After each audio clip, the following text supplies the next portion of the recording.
Hey guys, Frankie here for the Collective Tarot reading for the week. I'm still on holidays here in Sri Lanka, but nice to see you all. Okay, so there's some kind of written communication that is good news.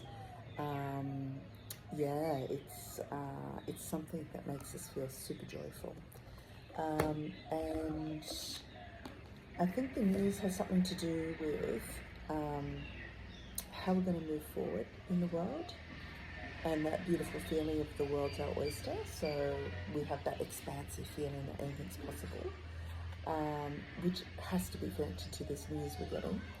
But at the base is some kind of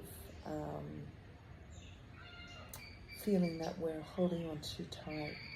And I'm wondering if we're holding on too tight with how things have always been or have been for the longest time. And just be careful of holding on to those expectations, because they could get in the way of creating a brand new working relationship. Or it's so funny to think about work on holidays, but just the whole idea that you might be joining with other people to create something, because it's too big for one person. And this could be it. It's just like always doing things on your own, so it's done your way. Whereas if you really have an ambitious project, you need other people to help you, because you can just create something so much more amazing with people. But I think there is the idea that you aren't the master, that you are learning to be the master. But that's really exciting learning. And so I think that's it. There seems to be a little bit of a theme going on here, that we get the news, that's the beginning of something, and it activates this joyfulness that is kind of childlike. And then the next thing is we are like an apprentice on this same thing. And I think this is really interesting, because then here we have this judgment, this call, it's like a vocational call. And I don't think ego's got any place there. And I think that you're on track there, because all of this is saying you're cracked open and being really authentic. And we often connect that childlike joyfulness together that isn't messed up with the demands of the ego and whatever your particular version of ego is, that can get in the way. Yeah, so just keep an eye on that. Your ego might have kept you separate. Your ego might have made you a control freak. All those kind of things. But instead, you're open-hearted, you're trusting, and even though things may not have worked out working with people before, the message is this time's different. And yeah, it's fascinating, because is it harvest time after all this work? That would be nice, wouldn't it? We might get another card on those. And then the final cards are this sense of magic and being in maybe a time in your life, or you have this space that open up within you where you have this weirdly divine connection. Doesn't matter if you're not religious. I mean, just that sense of that connecting to that deep mystery where we don't have all the answers about life, and you just have this channel operating, the opportunities there to use it for your creativity. This is interesting that there is this bit of drama or competition around it, but maybe it just means that you come out on top. Won't worry too much about that. It looks pretty good, but let's get another card just for fun. I think around the idea of harvest and working hard and harvest time and competition and all that, maybe we can just get a little bit of clarity of that. Because if you remember, that is kind of the opposite of what I was saying, of like feeding the call in the sense that it's more vocational rather than competitive, and trusting rather than working solo so you have control.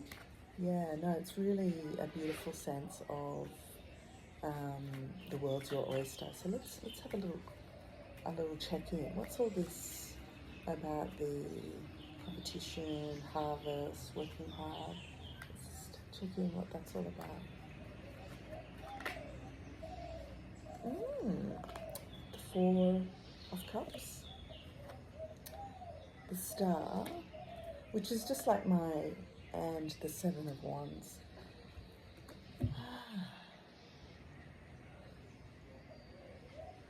Okay, so these cards are all about working hard and effort, and I feel like this is like the opposite to effort. This is just like this access to this really hopeful, optimistic creativity where you are not only feel fantastic, but you get yourself into a better position. Like I think the thing is you're surprised you find yourself in the stronger position, but without having to use any kind of guile or strategy. Kind of there's a sense of ease here, or that you're in a more powerful position than you're used to. And then this little Four of Cups seems to be spoiling the show a little bit. I often find this card is like the one after the Three of Cups, and it's just like, okay, that's enough partying, I need to go off on my own and recharge. Or it's just feeling a bit resentful and put out, or concentrating on what you don't have. So that didn't really clarify things for me. Yeah, I think the question is to stay.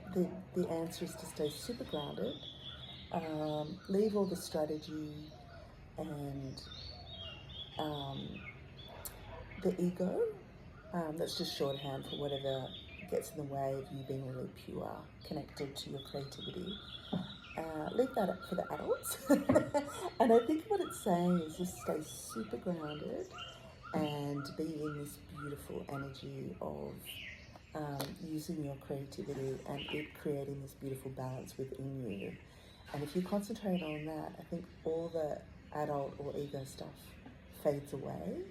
And I think it's going to be a beautiful sense of your ships coming in, or having that beautiful feeling of the world's my oyster, I've got these people to collaborate with, I'm in this joyful space, not getting too caught up in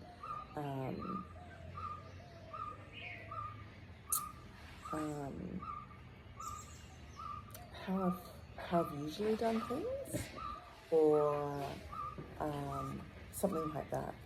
Yeah, I think I'm a bit sleepy today.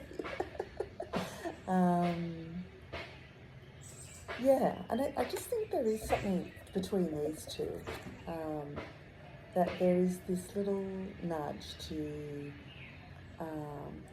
trust when it's really good, and not think about how it has been and all your tricks and devices just to protect yourself when you're hurt. So the pains, this is the past. So you've released the pain, but there's still a few little strategies of how to do things left over.